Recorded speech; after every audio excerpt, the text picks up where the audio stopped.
Hello, my name is Joyce Harper and I am a professor at the Institute for Women's Health at University College London. And I've made this short video as a welcome to our prospective graduate students that will hopefully be joining us at the Institute for Women's Health in September. I'd like to first introduce you to the Institute. So this is our webpage, and you will find a lot of information here about the Institute, about studying, about our research departments, and another important page is about our alumni. So this is a really good place to start to find out more about the Institute. The Institute is headed by our director, Anna David, and we have 4 research departments. We have reproductive health, maternal and fetal medicine, neonatology, and women's cancer. And again, you'll find a lot of information about those on our website. And staff from all of these departments are involved with teaching and research at the Institute for Women's Health. What's really important to us are 2 other topics that are woven throughout our research and our teaching, and this is global health and the Centre for Ethics. And again, there's more information about that on our website. So this is our senior education team. I'm Joyce Harper, Director of Education, and we normally run 4 master's courses. We normally have a MRes in reproductive science and women's health, but unfortunately because of the pandemic, we have made a difficult decision this year to postpone the MRes for various reasons, but one being that the research project starts right at the beginning of term 1, and with most of term 1 teaching being online, we wouldn't be able to offer the rich level of projects that we would normally do. So in 2020-21, we've got the 3 master's programs. So I want to introduce to you the directors. Prenatal genetics and fetal medicine is directed by Siobhan Sen-Gupta, and we set this up in 1996, and it's been a hugely successful program, and it's given us such great pleasure to see so many of those students from the beginning and throughout the decades who have gone on to wonderful careers. And indeed, Helen O'Neill, who is the Director of Reproductive Science and Women's Health, she actually took the MSc in prenatal genetics. She's one of our alumni quite a few years ago. So Helen directs reproductive science, which we set up in 2008. And we're really excited about our new MSc, relatively new, MSc in Women's Health, which is really embracing multidisciplinary areas and covers a lot of really exciting areas that we have become more involved with in recent years. And this is directed by Susie Buckley. Now, your project forms a major part of your year at UCL, of your MSc, and we have project leads Zainab and Maria, who coordinate our really incredible research program. I'm going to talk a bit more about that in a moment. And Jackie Nichols is our departmental graduate tutor and our chair, and involved in many different things within the Institute, and all of us run several modules. And our admin team is headed by Dawn Mitchell, and you will get many emails from Dawn, and Wendy and Deborah, our administrative team. So I want to now spend a bit of time talking about UCL Moodle.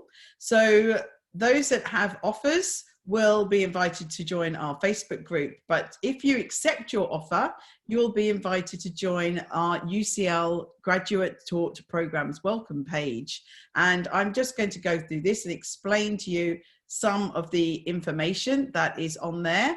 And once you accept your offer and have enrolled, you'll get access to the full modules of all the programs. But I'm just going to have to stop sharing and reshare with the, here we are. So here's the Moodle page. This is what it looks like. We start with a introduction to the Institute.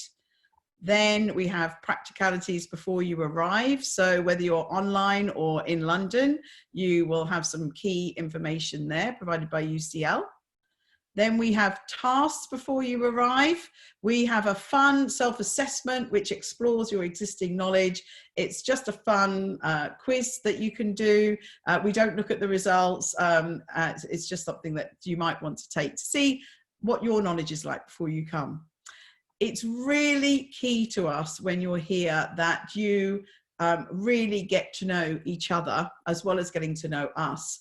You will for sure form lifelong friendships while you're at UCL, both with your peers and with us. I am really incredibly great friends with many of our alumni, and this will be something that we want to develop from the very beginning. It's not just about coming to UCL, us teaching you and you leaving.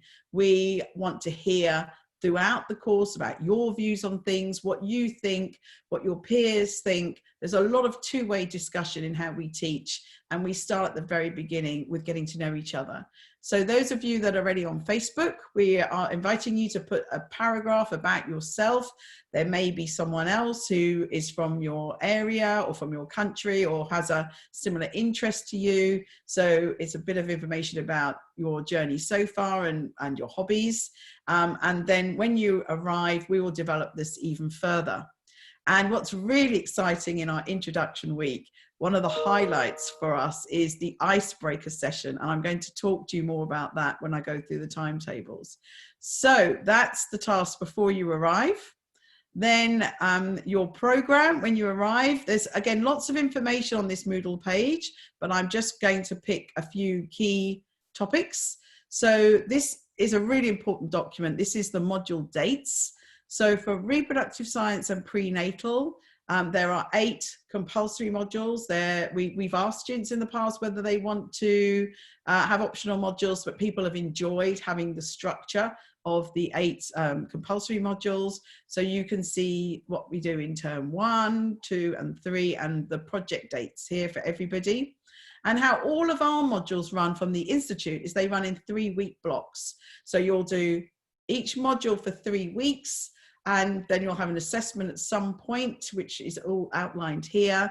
And then you go on to the next module. And we found that this works really well, these 3-week blocks of learning a particular topic, which you may develop further or then pick up a different topic. And at the very end of the MSc, we have our last taught module is about pre-implantation genetic testing and developing technology. We bring together many of the different topics that you've learned in different modules in that course. So for the women's health, again, there's 8 modules, but for women's health, there's 4 core modules, which are listed here, and your other modules are optional modules, and you can pick from a number of modules, which Susie will let you know about. So this is really important. It's got all the dates that you'll need to know, the dates for submissions of the assessments, etc. So that's a really important document. And here we have some short videos from each of the individual program module leads. So please visit that and hear a little bit more about the modules that you're going to learn. We also have on this page the details of the assessments. And it's really key for us. We don't just want to test your knowledge. We want to test how you apply that knowledge and what you think about different things. So we're not just going to do exams. We're not just going to do a general essay. We do things like case reports.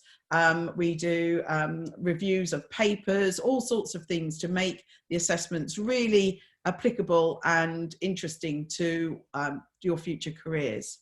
And then we also have our marking criteria here so you can understand that. So basic genetics for 2 of the MSCs are the first module. So there's some tasks that you can do there and some other information. You can go through this at your leisure. So practicalities before you arrive. So whether you're online or face-to-face, there's key information there about paying your fees, enrollment, etc. But this is the topic I want to spend most of the time on. This is our term 1 timetables. So we start with our introduction week, and the week 2 is our new skills week, which we're really excited about. So I just want to go through those with you. So you'll see at the top of this, it does say that this is draft and subject to change. The plan is that we will be definitely doing some live online lectures. These are called synchronous. So when we are online with you live, and when we do these live lectures, the lecturer will be there. We will interact with you. We will do polls and quizzes and surveys. We will not just talk at you for any way whatsoever. We will interact with you, ask your views, your opinions within these live sessions. But we also have sessions like I'm doing now, which are pre-recorded. These are called asynchronous, and we will have a number of those. When we do those, we will normally have a question and answer session where we'll invite most of the speakers back, if they can make it, for a live Q&A session. The module leads will be on with these sessions as well, and we will discuss various topics. Again, we'll do polls and questionnaires and things to get some interaction with you. When the pandemic struck in March, we had obviously to lock down the department, and we had to quite quickly deliver term 3 teaching for our master's students online. And we did a mix of synchronous and asynchronous and tutorials, etc. And the feedback from this year's students was really excellent. So we feel that we've achieved quite a lot about online learning already. So we are going to develop that even further for you. And we are going to make this a really rich experience for sure. For those that come to London, we will follow UCL guidelines. At the moment, they've said we should offer a minimum of 1 face-to-face session a week.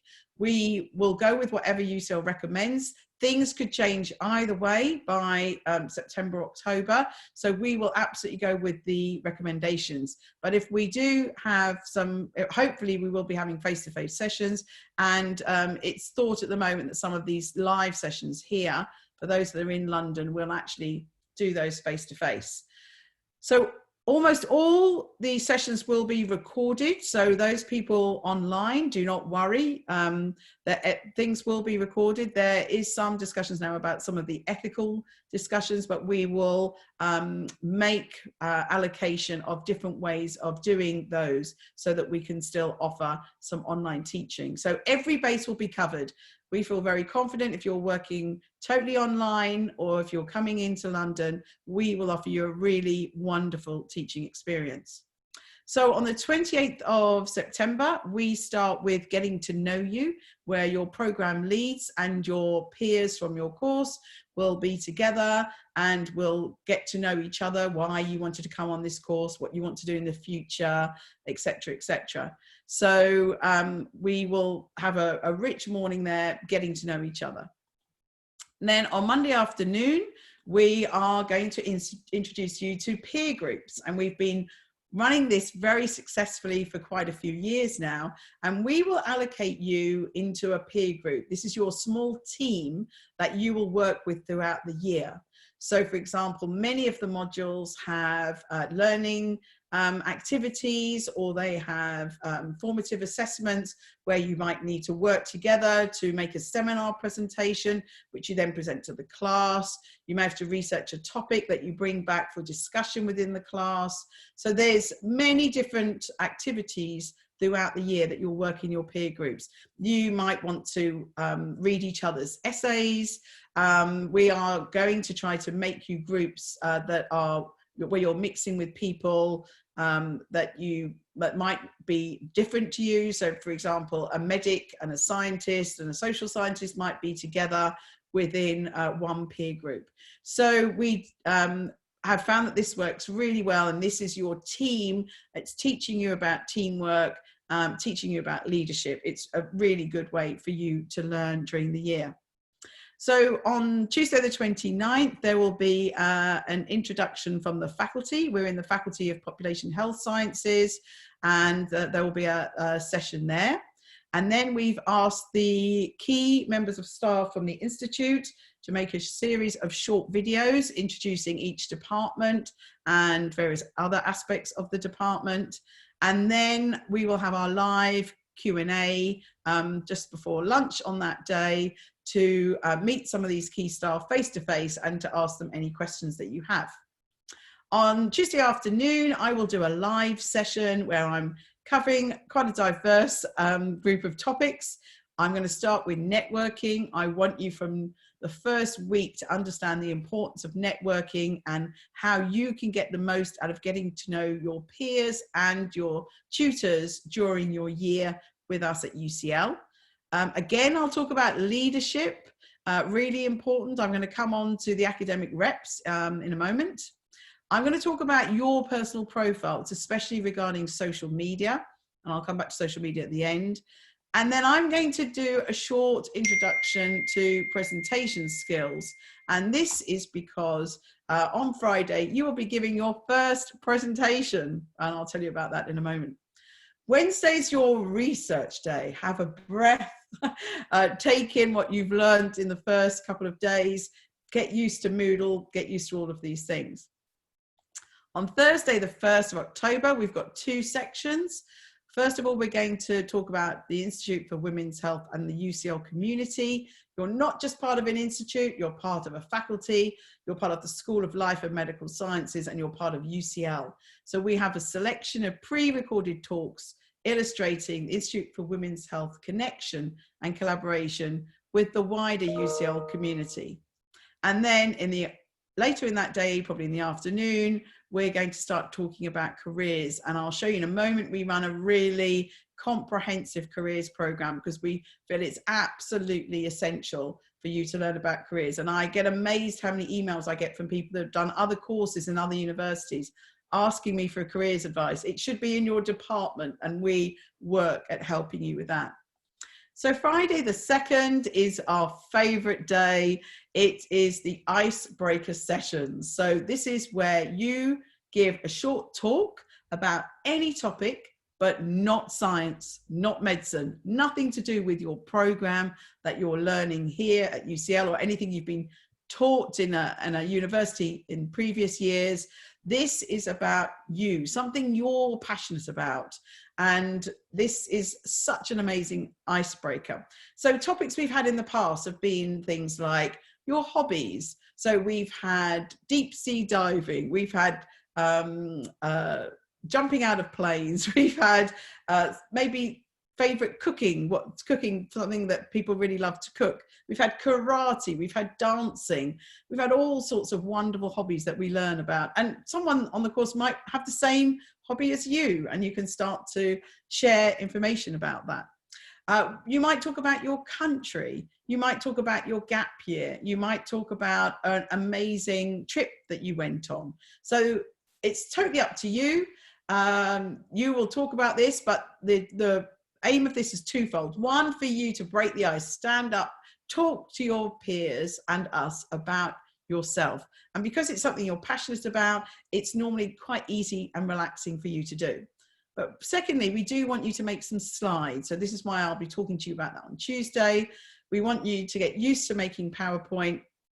There's some simple rules to make good PowerPoint slides. I often see some terrible PowerPoint slides, not by our students, but they certainly do exist. And then on Monday, we'll talk about, on Friday, we'll talk about the academic reps. So this is a chance for you to be the representative of your peers.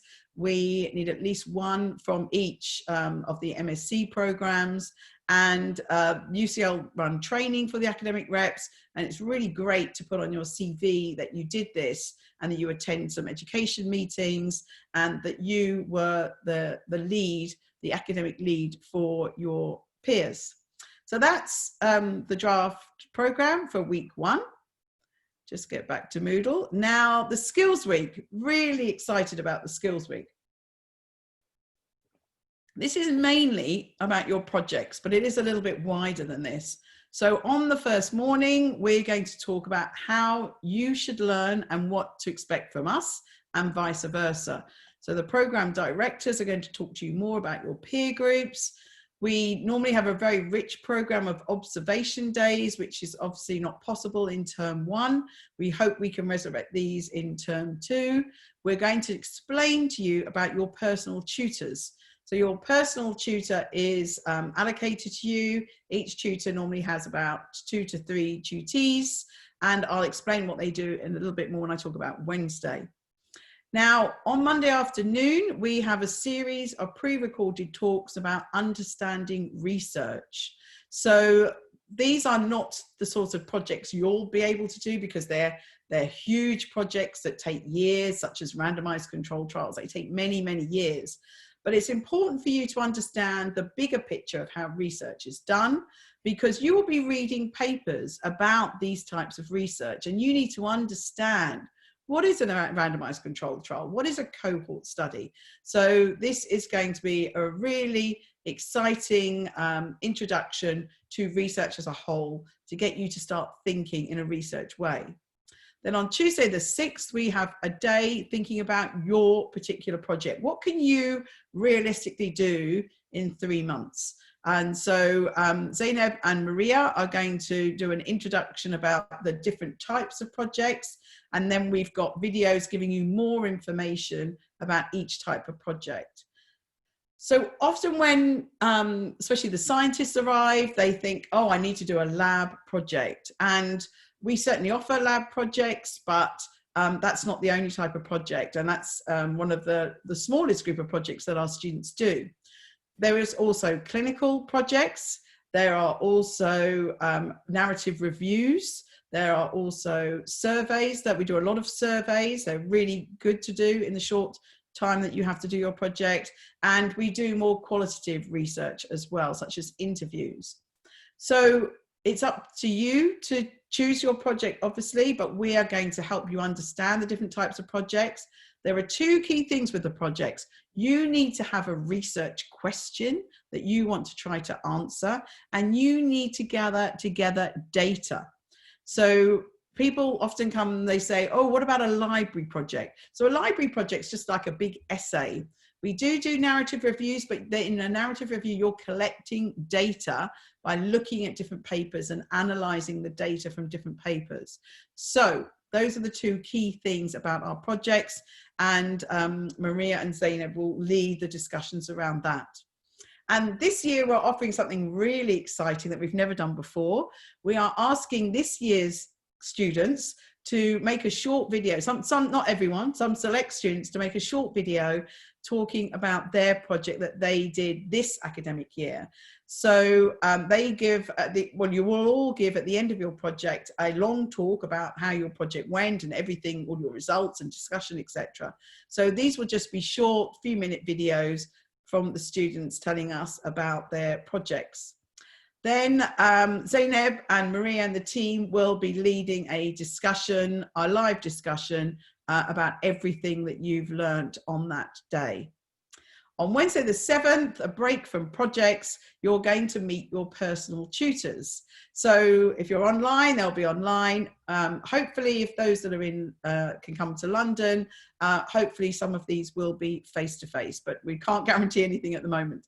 So your personal tutor is mainly a pastoral role. They are here as support for you.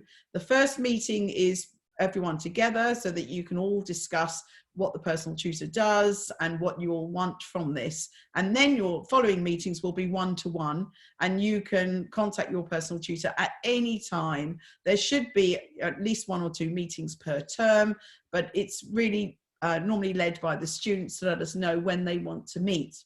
So the personal tutor will help you with your CV, help you think about your careers, help you maybe think about applying for jobs, but they will also point you at other places that can help. So if it's careers, they'll help you find contacts at UCL Careers department.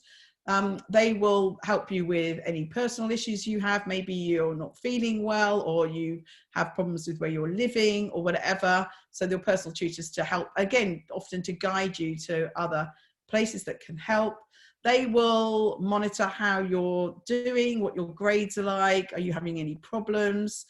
Those that, for some of you, obviously writing in English is not that easy for you. Again, they can point you at the writing courses, and they may be your project tutor, but they may well not. At the beginning, when we allocate them, we don't know what project you're going to do, but sometimes they do end up being both roles. But whether they are or not, they will help you with your project, help guide you. They won't supervise that unless they are your supervisor, but they'll just check if you've got any problems as you go along. So that's going to be the first meeting on the 7th of October. On the 8th of October, you're going to have 2 talks by our statistician, Aviva Petri.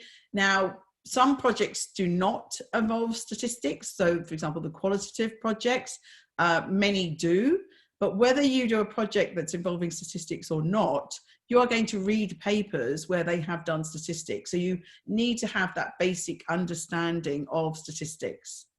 Then I'm going to talk to you about writing. So a bit about writing skills, how you read papers, how you research and find papers.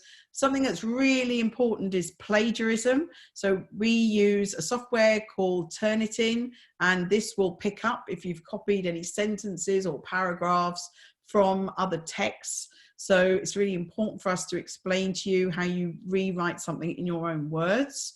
And we will give you examples of what the plagiarism looks like. And then we'll talk about how you submit and a little bit about writing your dissertations.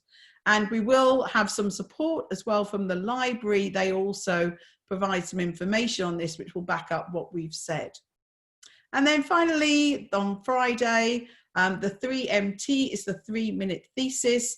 These are presentations that our postgraduate research students or our PhD students, they are used to giving these types of short presentations, and they will give you a series of presentations just for you to get a flavour of what the PhD students do, which again might help you think about your project, because often an MSc project will slot in with something a PhD student is doing. Not always, but sometimes.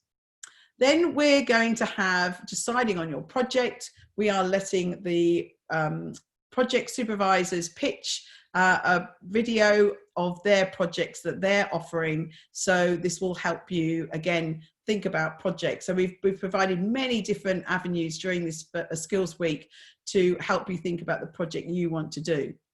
And then lastly, there'll be a live session with your program directors to wrap up Skills Week and answer any questions that you have. So also on here, we have the draft timetables for term 1 for each of the modules. Once you've actually enrolled, you'll get access to the full Moodle and get access to all of the draft timetables. Unfortunately, things are draft. Normally by this time of the year, they're all set in stone. But because of COVID and things moving around, we can't give you the final timetables yet, but we'll give you the draft timetables to give you some ideas of how this works. And then careers. This is really important to us. We offer a very comprehensive careers program. Many of our alumni come back and talk to you. We will have an introduction to careers right through to research degrees. And my favorite session, Careers 7, is other careers, thinking outside the box. And I want you to think about this right from the beginning. I was a clinical embryologist for 5 years after I finished my PhD, and then realized that actually I don't like being locked in a lab most of the day and kept away from people. I like being out and with people. So we are going to explain to you about what different jobs involve, and give you as much exposure as we can to what it would be like to actually do that job. But we really want you to think about your personality. What do you like? Do you like being out with people? Do you prefer working on your own? Do you like working at home? Do you like traveling? We've got to think about all of these things. And this careers, I really want you to think while you're here, even if you've got some ideas already, I want you to think outside the box and be open to different careers thoughts. We have many people who never thought about doing a PhD when they came, and then they are now doing a PhD. So there's lots for you to think about. Now, Careers 7 for this academic year we're currently in was recorded a few weeks ago. So this is going to be uploaded here on this website. So those of you that have access to this, who have accepted your offer, you'll be able to see this. And lastly, the bit more about the Institute for Women's Health, the news. We had our 15-year celebration last year, and there's a report there, and there's some videos about different things that we do. So that's a little bit about the Welcome Moodle page. As I've said, you will get access to that as soon as you've accepted your offer. And now I'll just continue finishing off what I wanted to say. I wanted to say a little bit about our alumni. I've said already several times that we love this lifelong connection, and nothing pleases me more than being at a conference and seeing one of our alumni up there giving a presentation or taking on a leadership role within their field. We really want to give you the tools to be able to do this, to really shine and become the world leaders in the topics that you've been studying. Really globally, and we've got a wonderful track record of doing that. I'm really such good friends with many of our alumni now for over 20 years. It's fantastic. So we have our alumni Facebook page that you will get access to when you've enrolled. This is our graduation. We graduate every year at the Royal Festival Hall on the South Bank. It's a really great day. Your tutors will be sitting on the stage here, and you'll be here with your family and friends. And it's a great time to meet up again, let everyone know what you're doing. And on the same day as graduation, we have a graduation and alumni party, which is always a great event. And some of these pictures are taken from previous years. Unfortunately, this year it was cancelled because of COVID, but we're going to make 2021 even better. And all the current students are invited to the graduation and alumni party. And obviously those that are graduating come, and students from the past come as well. So it's a really great event. And we often meet up with our alumni at conferences. I literally have hundreds of photos of us that we've met up over the years. And on YouTube, I do have a video of the first 20 years of the MSc, the first 2 MScs that we started, and you'll see all the wonderful pictures there of us having many celebrations, both while students were here and also in the future. So you can find that on my website, www.joyceharper.com. So our alumni are really, really important to us. So just to finish off, we do a lot on social media. I really encourage you, if you're not already, to join us on Twitter.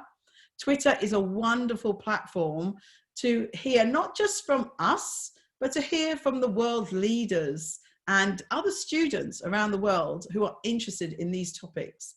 So this is the Institute's Twitter name. I'm Prof. Joyce Harper. Once you start, every week I will be doing a women's health hot topic, and I will be relating this to the topics that you're studying. So for example, when you do the assisted conception module, I will be putting up things there about IVF and other controversial hot topics. So you can hear what I think, you can hear what your peers think, and you can hear what the world leaders think. So it's wonderful. We don't want you to just take our word for everything. We want you to question everything and have your own views and listen to what other people think as well. Susie and Helen are also very active on Twitter. The 3 of us are also on LinkedIn. We have a YouTube channel from the Institute for Women's Health, and we have Facebook pages. You can follow the Institute Facebook page now. And if you have been given an offer, you will be invited to join the, we've got a Facebook page for each of the 3 modules. And as I said, once you accept your offer, you'll be invited to have access to the Moodle page that I went through. And then when you've enrolled, you'll have access to the full Moodle page and have all the information. So I hope that's been useful to you. I hope it's explained a little bit more about what it's going to be like studying in term 1. A question we're often asked is what's happening in term 2. We really don't know. I wish we could give you a firm answer. COVID has caused many, obviously, huge issues globally, and we just have to go with the flow. And as you know, many things can change at short notice. So we are definitely going to offer you a wonderful experience at UCL, and we will keep you up to date with as many details as we can. And UCL does have a Q&A website on the main UCL page for students for any questions that you have. If you've got any specific questions for any of the senior education team, please email us. I think you've probably got our contacts now. If not, you will find them on the Institute website link that I gave you at the beginning. So we really look forward to seeing you either in person or online in September. and thank you very much.